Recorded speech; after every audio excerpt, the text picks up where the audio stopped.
নমস্কার বন্ধুরা, the cooking house চ্যানেলে আপনাদের সবাইকে স্বাগত।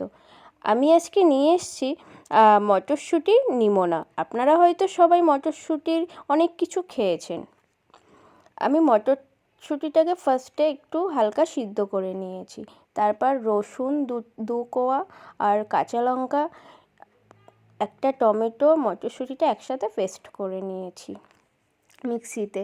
তারপর একটু কড়াইতে তেল দিয়ে তার মধ্যে একটু হিং দিয়ে পুরো মটরশুঁটির পেস্টটা দিয়ে একটু নাড়াচাড়া করতে হবে।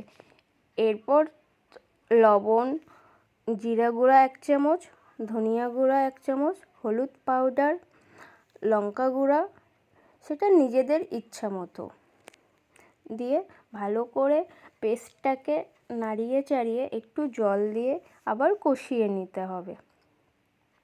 তারপর যতটা আপনারা ঘন করতে চাইবেন গ্রেভিটা, সেই অনুযায়ী একটু হালকা উষ্ণ গরম জল দিতে হবে।